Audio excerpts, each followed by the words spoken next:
Welcome to GSR Quick Top! Yeah! It has begun.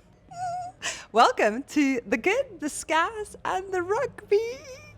I'm a little giddy, I'm going to admit. This episode is probably not going to be me at my most professional best. I think that can be forgiven given the weekend we have just been through. I'm just so emotional. Yeah. So I've got a feeling there might be tears, but I'm going to be really strong right now. And if you are wondering what these massive goblets are doing on the table, cheers, Nicholas Heath. Cheers, Elma Smit. The irreverent. And to all of you for a lovely weekend of ladies running out of unbelievable women's rugby weekend. Oh my God. So we are in the Thomas A. Beckett pub in Northampton, just down the road from Cinch Stadium, Franklin's Gardens. We have just been at the most sensational day of rugby, 3 days in a row. You've reapplied your makeup 3 times, haven't you? I've literally just had to redo my face in the pub mirror here on the side because it was cried off repeatedly. I started crying this morning before the first face went on, and then it's just pretty much been downhill from there. Yeah, it's been quite something. I've had that feeling of walking around where you see a lot of the new fans who have come in, who are very welcome, obviously, who are like, oh, this is nice here, and this is a nice atmosphere. And then I've sort of been making eyes with those people that are also like, yeah, we've been here a while too, and this is insane. This is mad. I feel like maybe there should be a signal for those of us who've sort of been on the bus for a while or something, just a little sort of temple tap or something. Yeah. So as we go around this World Cup, as we were just like, really, I know, it's insane, it's off the hook. It's unreal. Because I think I was sort of comparing it to just feeling like you're at a party. It's your own moment of hiring a pub and saying, come and swing by, all my friends, I'm going to be there to celebrate my birthday. And then suddenly all these amazing people keep walking past you and you're going, is it your birthday? Is it my birthday? I don't know whose birthday it is. We've all had a lovely day. Yeah, and to illustrate Nick's point, I bumped into Catherine Avesano, who's the co-founder of WER, women's rugby basically in the US and the league that they have there, at the game today. Dragged her downstairs and managed, after we finished the BBC coverage, got a pint just to cope with the South African match. And then she's just come down to the pub with us, so she's sitting behind the scenes. Thank you so much, Kat, for being our honorary teammate today and helping to lug everything together here for us to do a little GSR quick tap. Yeah, and if we're doing thanks, I just want to say to all the amazing women's rugby fans out there who are aware of the space that I've been in, I've now got to get through this without getting emotional. Yeah, here we go. But I've been hugged and requested for selfies and thanked and by so many people, lots of people who are very aware that I'm not a voice on the broadcast of this tournament, who have just made me feel so validated, like this sense of community and family that I can't thank people enough for, because it's been, we've gone already. It's been truly amazing. The sense of family, community. It's like, I've got some friends who are like really tall, like over 6'5", and they talk about tall club. And it's this thing that when they see each other at gigs, they look to each other and like, yep. You deal with the same things that I do. You have to duck through those doors. And today, this whole weekend has felt like Women's Rugby Club. We're all seeing each other in the space that we've all been in for a long time and felt so safe in and respected in.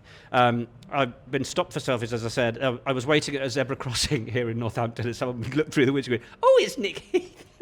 Which I just was like, hello. As a commentator and someone who's behind the mic a lot of the time. And actually someone said that to me. Said it might have even been Kat. Said it must be fascinating for you because you're more of a voice than you are in front, and for people to recognise you there. I was sat at the game at Salford. I got a tap on the shoulder. I looked up and there was a voice going, "Hi, it's been ages. I just thought I'd come and say hi." And when your brain just does that hold on context thing. Oh no, it was just international Wallaby, Wallaroo, Emily Chancellor just coming to say hi and say, "I hope you're okay." Holly Davidson and Holly Wood, the referees, came and gave me a card. Giselle Mather, Carol Isherwood, legends of the game. It's been a lot, but to everyone who's been doing that, it means an absolute bundle. This is great. I love all of this, but that personally has just been phenomenal. I know. For me, the best has been the number of women who, sorry, I've gone already. The number of women in the space who've replied to stories that I've posted or posts that I've reshared Sue Day and like Sam Monaghan just sending me a DM saying, oh my gosh, the South African game is so good. Like the Irish girls have literally just come off the pitch scoring a big win. And the captain of the Irish team is going, oh my gosh, I'm loving watching the South Africa-Brazil game, Yeah. you know, and just seeing them being fans of one another Yeah. and feeling seen. Danielle Lochner, the South African lock, came off the pitch and responded to a message that I'd sent her before the match to say, well, a good job already. I'm excited for you already. It's gone well already. Yeah. You know, my spiel. And she was like, oh, I can't believe you were in Sunderland. I'm so jealous. I can't believe you were there. Yeah. You know, like those moments that everyone in the game is going, oh. Yeah. It's been atmosphere and moment from beginning to end, and seeing the delivery of the branding, the delivery of the advertising, the different bits, the volunteers dressed, the stadia looking amazing. We're not seeking the validation from the patriarchy, from the men's game in any way within the women's rugby space. But my goodness, when you feel like your competition and this international tournament is on par in the way that this first weekend has delivered, you feel like you've finally been allowed to be the adult in the room as the women's game, and that is what I feel is the huge difference and huge statement this weekend has made. And we saw our friends on half the murals and places on the way here, didn't we? It's unreal. So Nick gave me a lift down the 3 kilometers from the stadium to the Thomas A. Becker. There was only one way she was getting here on time. Yeah, he literally dragged me kicking and screaming out of that stadium because I was still singing Shosholoza with my people. And there was Mo on like multiple windows, shop windows, corner shops along the road here next to the stadium, all has Mo's face stuck on the window, but then also pull-up banners of her face, and then billboards of all of the brands who are associated with this tournament. And then you pull up to this pub and there's just women camped out. The entire backyard is full of people out just having a good time because they've been at the rugby today. Crossing the street to the train, the Wildcats from Geneva who are on tour here. Yeah, you screamed out the window at them. Yeah, I did shout, come on the Wildcats, because I met them at the stadium. They made us sign their... Inflatable shark? Yes, I think it might have been a shark. Signed that, yes. yeah. Nick signed the inflatable shark. The Wildcats were the people with all of the Hawaiian blow-up. Like, they had loads of paraphernalia. You would have seen them on the TV feed, I'm sure. And then we pull in here and there's this gigantic mural of Sadia across the road. Yeah. Sadia Kabaya. Yeah. With her Congolese surname. Yeah. Can we just have a moment for that? The fact that she posted and she's like, I've been getting a lot of questions about the origin of my dad is from the DRC. Yeah, it's phenomenal. And I've been lucky enough, you mentioned the couple of DMs that you've had sliding into mine, a couple of Rugby World Cup 2014 champs. Nolly Waterman got in touch with me and she was like, she's watching it. She lives in Italy now, currently. And she's like, it's mega to sit back and watch a very special weekend unfold. Class the players get to experience the big crowds at all the venues, which is a really key point. Safe to say, England know how to host a Rugby World Cup. Yeah. And we've come a long way in terms of content from your camera and tripod in 2014, which was the point she was making. Because it's been that as well. It's been, I walked past, I was chatting to Emma, who works at World Rugby in the media side. She said the media coverage has been off the scale, and there are several people from many papers and many online things and many channels and many websites who are all here covering this, knowing they can't not because of that sense of how big we are. And Rocky, the other one who got in touch and said, you can really feel the growth of the game. It's on another level this year. Scotland, slick passing in the back, skill sets vastly improved since going professional. A brilliant start for women's rugby, shining bright on the world stage. What is for sure, though, is that the game will change forever after this tournament. We're only 3 days in. Jeez, like honestly, I feel like this opening weekend has set the bar incredibly high. But if you do have any FOMO, if you are listening to this going, oh gosh, I can't believe I missed out on this, then luckily for you, there's still a few weekends of this to go. And a few tickets to pick up, you know. And tickets are still available, so there is a really big opportunity. The one team I would recommend seeing live, because of the variety and ways in which they scored today against Japan, would be Ireland. That Eve Higgins intercept I felt like I could hear the entire stadium go, yeah, when that moment happened. Well, also just a sort of moment of heartbreak, because even the Irish fans next to us were a bit heartbroken for the Japanese, because they weren't in any fear, even though, if the Japan had scored at that point, it was around the 64th, 65th minute, and it would have been 28-21. Oh.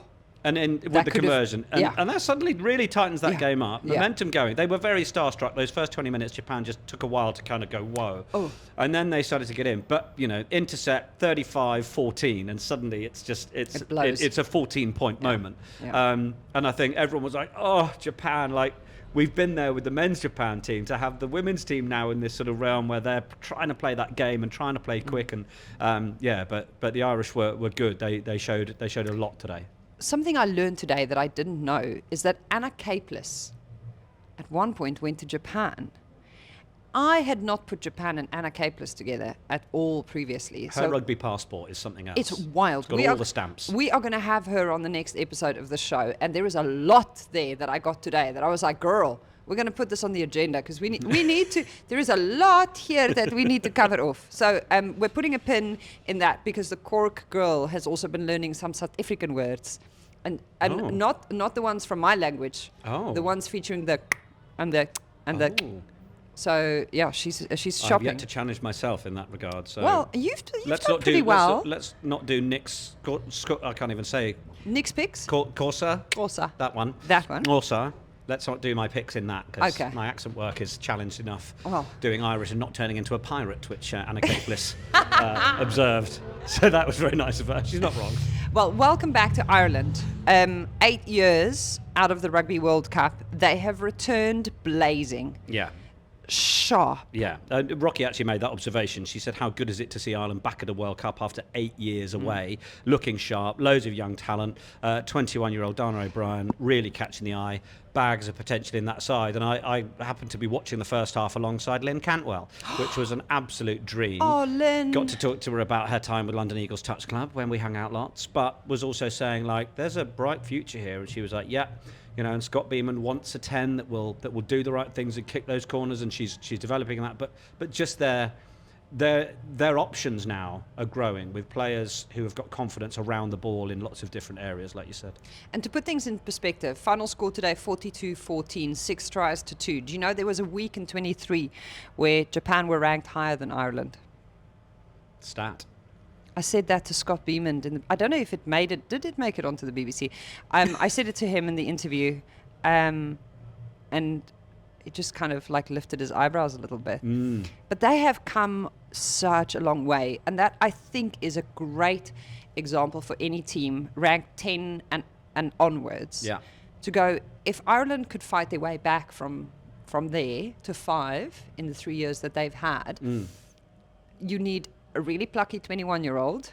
You need an Aoife Wafer. Yeah. You need a few girls who just don't know that they're not supposed to be in there with New Zealand. Yeah.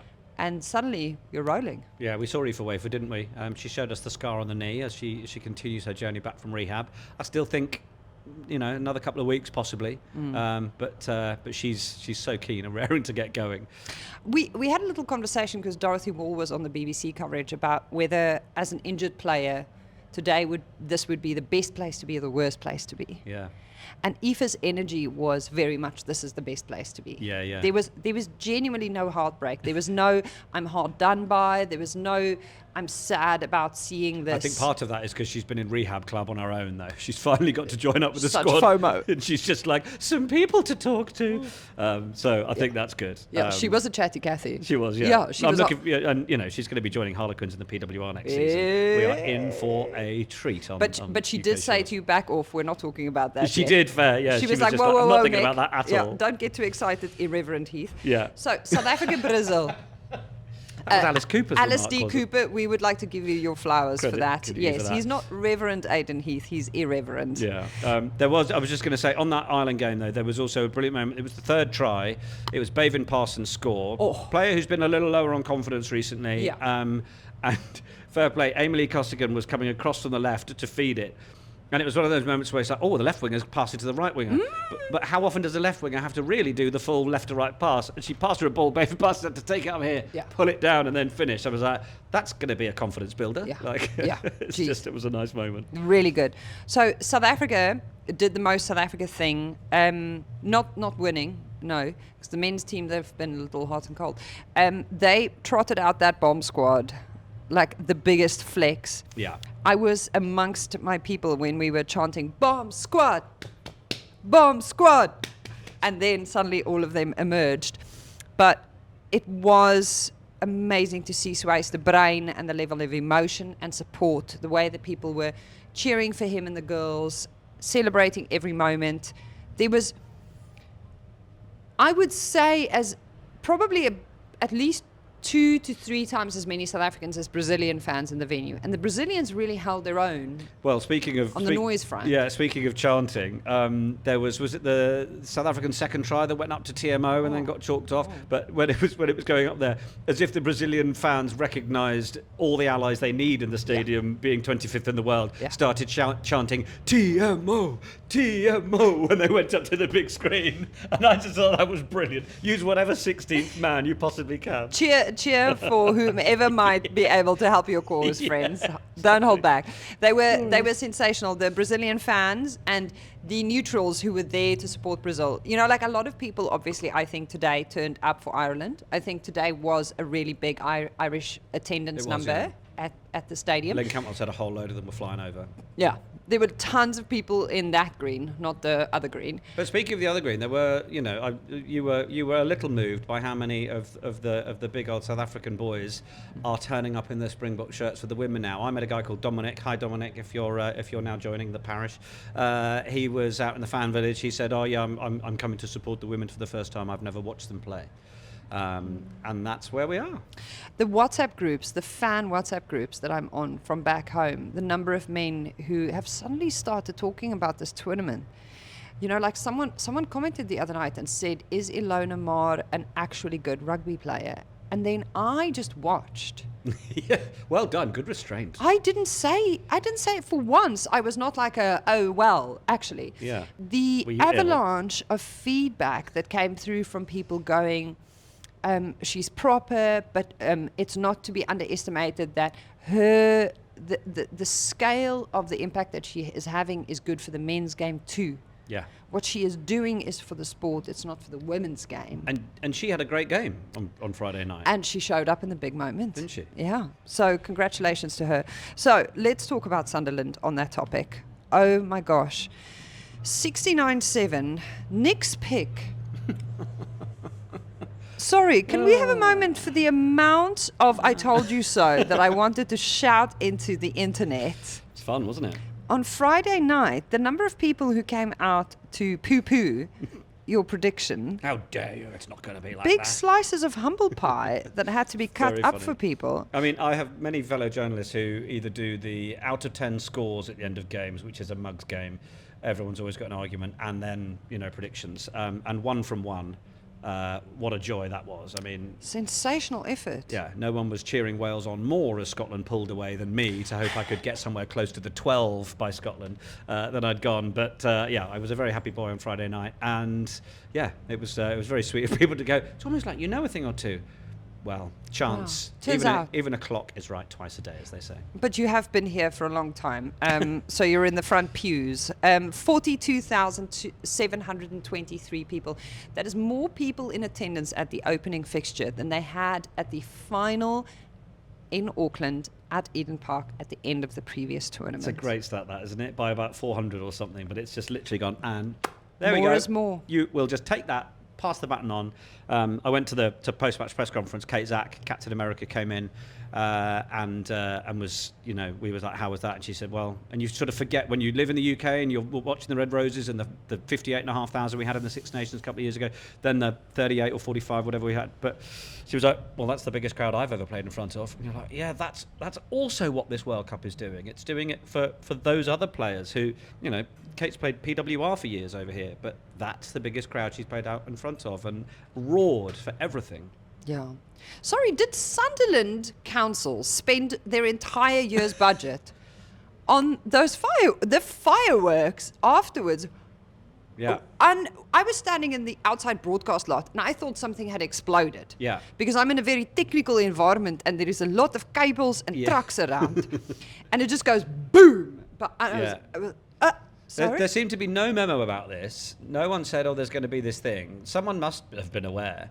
But the mix zone, which is what they call the area where all the players get led into after the game, where it's like a little zoo. It is a little zoo, and we all stand behind a barrier and get to poke the people, the players, with microphones and ask them questions. And we just walked. I'd started to walk out there. I was about the second person out there. Bang, boom, rat-a-tat, and I was like, "What on earth is that?" What? And looked up, and then there were all these fireworks, and someone said, "Oh, it's the opening of the new bridge." I didn't know what that remark was in context to, but then I was like, "Oh, maybe it's a celebration of the thing." When you're waiting to do interviews, and you can see the players are waiting to be led out, and you're going, "We need to crack on. We've all got homes to go to." It was probably the longest firework display there's ever been. It went on for about 20 minutes. And they started to bring, I think it was Amy Cockayne and Hannah Bottoman out. And I was just like, I'm just going to imagine where this interview goes. What did you think? Crack. Well, no, sorry, can you? I was like, no, can we send them back in, please? No. And then bring them out. Eventually, we got it all done. But yeah, that was insane. The zoo trot took a little longer than normal. But hey, the sparkles had already happened on the field, hadn't they? And now it's time for our High Flyer of the Week segment, brought to you by our good friends at British Airways. We pick the Player of the Week from the Red Roses. So the question is, Nicholas Heath, who impressed you this week? We did put up some suggested names because we have a short list that we love. Sure, hit me. Ellie Kildun, I mean, off the knee. Sensational. That bit of Tekka's, that try was absolutely beautiful. Her running lines, her hunger to eat up that turf throughout were World Player of the Year. Perfect. That's the fodder. That's the stuff dreams are made of. Yeah. Hannah Bottoman, absolutely outrageous. Yeah. She was also the photo that was selected in so many of the print outlets. Yeah. Her just roaring. Yeah. Yeah, Rocky Clark knows a thing or two about this. Said just destructive. Not only dominated them physically, but the front row getting on the score sheet as well. But yeah, Bots was brilliant. And there's something about, I think sometimes when you have characters like some of the Red Roses who can be brilliant knockabout fun, who are really good rugby players, but then sometimes when they've really got to turn it on, go to the office and show you in a Rugby World Cup opener what they do so well. And Hannah Bottoman stood up at that point and just went, this is me, and I'm just going to remind you all why I'm one of the best players in the world. And yeah, it was stunning. And then the other person that definitely deserves mention, Sadia Kabaya. Yeah, I mean, chopping down big American redwoods everywhere she went. Yeah. She was phenomenal. Best game I've seen her have in an England shirt in a long time. Got name checked by Mitch in post-match, and he doesn't often single out players. Yeah. So yeah, again, another outstanding performance. So we have put the vote out to you, and on the socials, you went for Sadia Kabaya. Whoop, whoop. That's out a of great the shout. three. That's a great shout. That says people know what they're on about. Because Sadia delivered. So I think that's a great choice. Not that you need it from us, but Sadia Kabaya will love you, and you are our British Airways High Flyer of the Week. That was actually quite insightful. British Airways will take care of you over a lifetime of journeys. Book your next flight at britishairways.com. Now we need to move on to the slaughter of Wales. That was a much bigger scoreline. Yeah.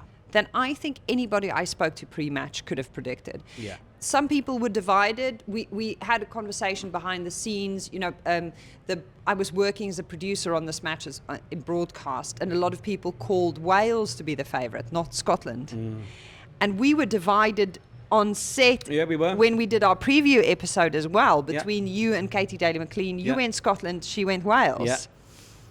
Good job one of us knows what they're talking about. What went wrong? For me, Wales have gone through a lot of fitness and stuff over the summer. They've been beasted fairly hard.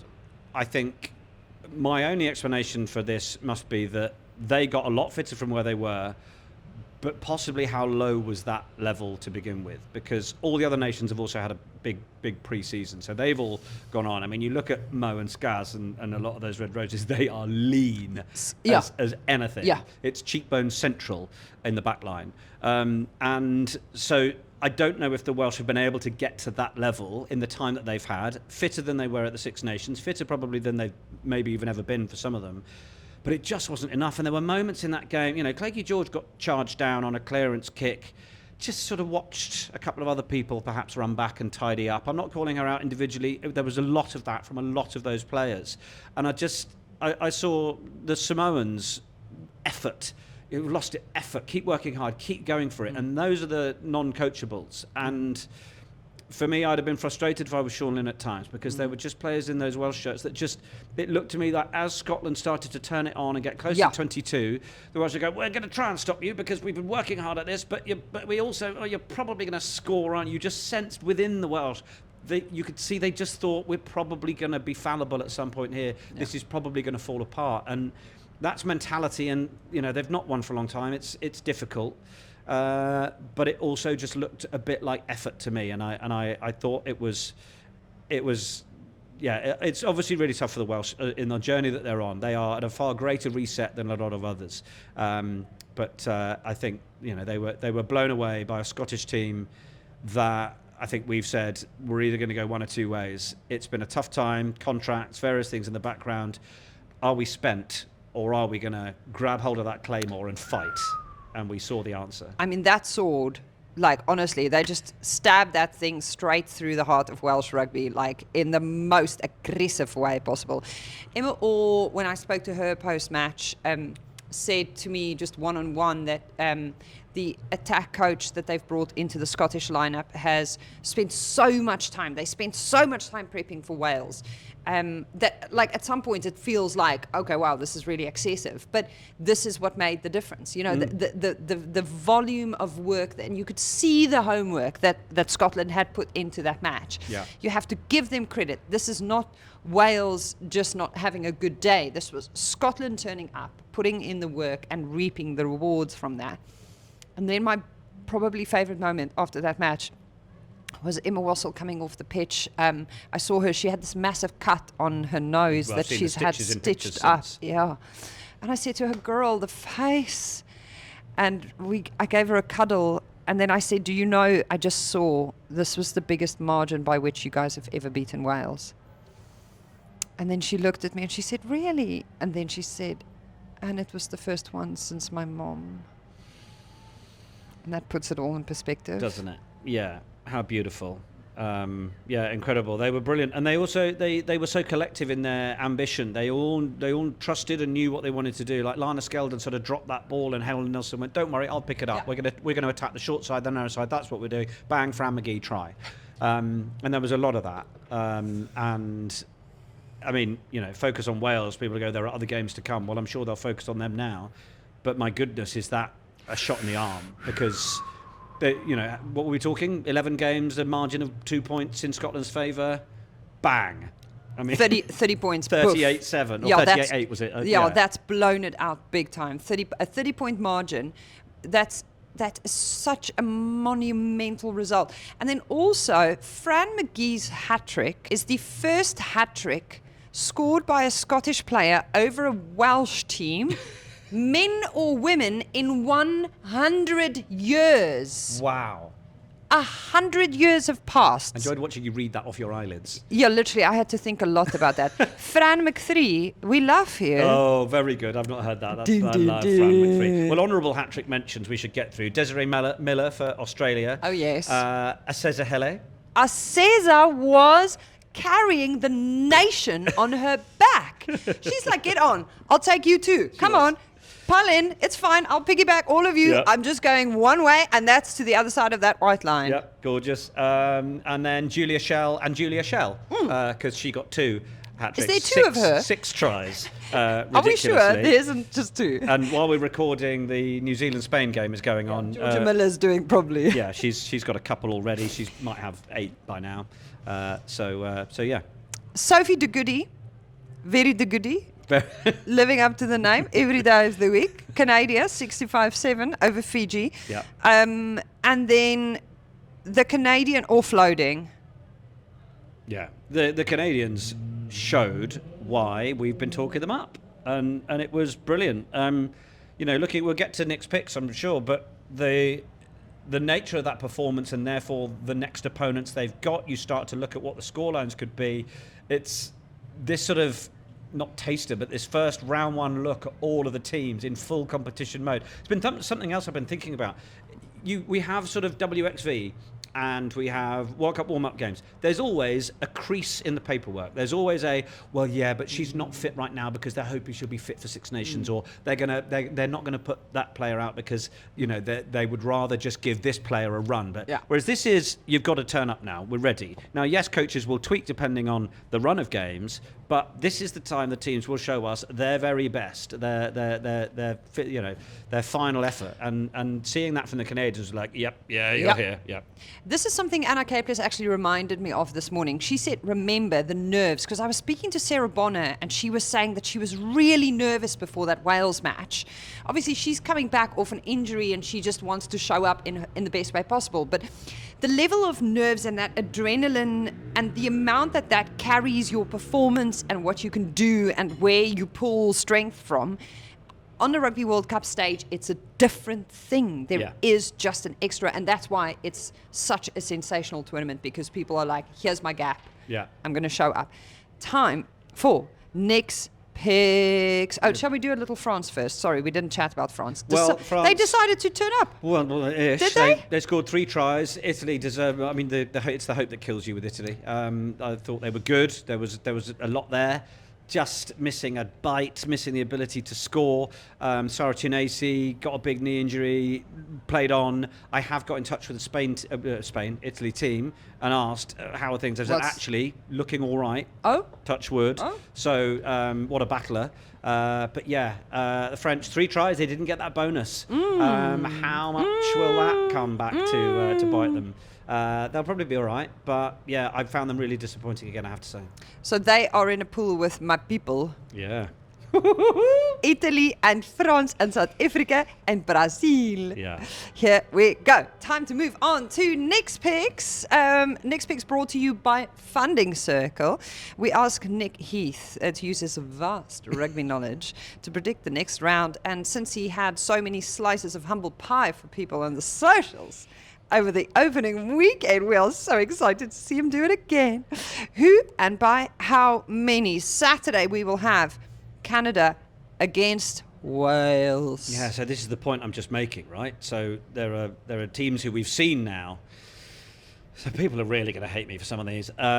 It's Canada 55, Wales 10. I mean, I can't see. You can't go to Cardiff anytime soon, my friend. Canadians are strong. Okay. Yeah. All right. Cool. Scotland, Fiji. Based on what you see from Fiji. I think the Scots are now up and running. No, Scottish accent. Here we go. Come. Oh God. The Scots have had a very good start, but I think the Fijians might still cause them a problem or two. Oh. They might get 2 or 3 scores, but I think it's going to be Scotland 42 points to 15. Oh, it's beautiful, is it not? I love it so much. England, Samoa? 76-5. Okay. USA, Australia? Cat's behind me. Cat, just get me some American going, get me going. I actually think that one's going to be the Australians. I think they're going to come out on top there, mate. Oh, wow. Could do the full Eddie Jones.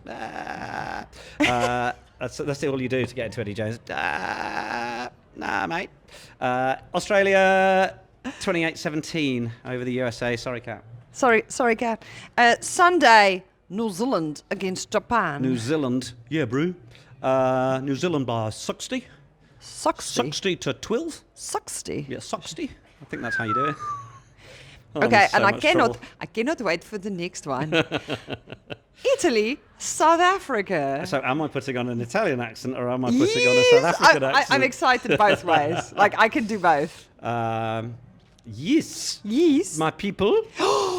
I'm going South Africa 22. No. Against those Italians. Yes, I am.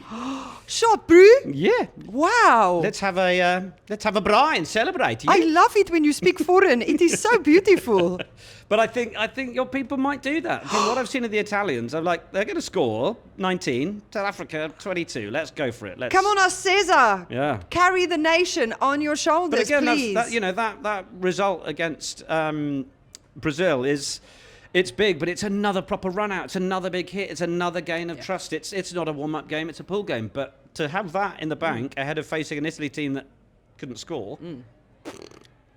I know. Thank you so much, Nick's Picks. You're very welcome. For turning up with all of your many accents. All you need to know about the next round, brought to you by Funding Circle. They provide fast, hassle-free finance that backs small businesses, because just like rugby, running a business takes grit, hard work, and a great team behind you. To find out how Funding Circle can help your business goals get over the line, visit fundingcircle.com/rugby and let us know if you agree, or perhaps not, if you're ready to have the humble pie with Nick in the comments. I'm sure they will. There have been many comments. Many comments, welcome.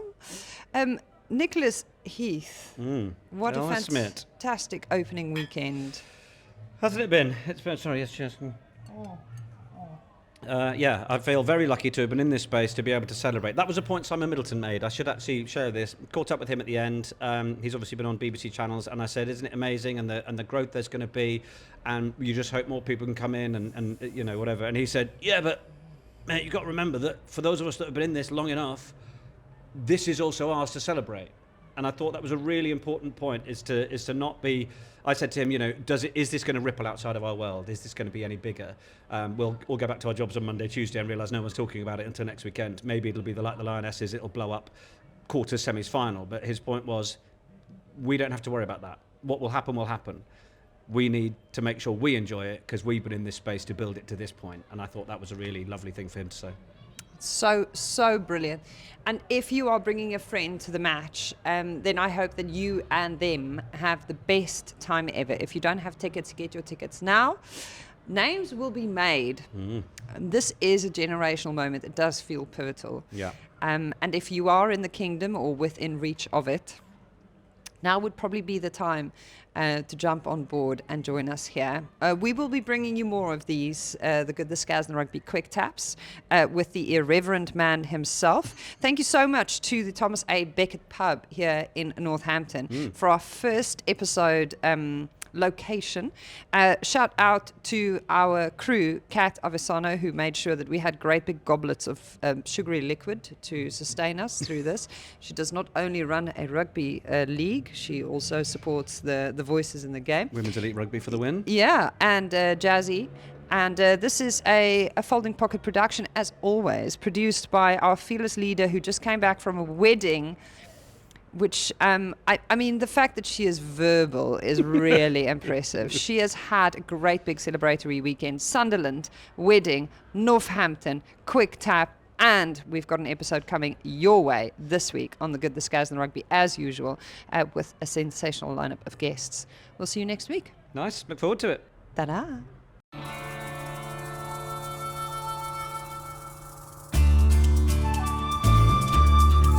You've been listening to The Good, The Scaz and The Rugby with the blue tip. The one that always wears red. And the croissant queen. Thanks for listening.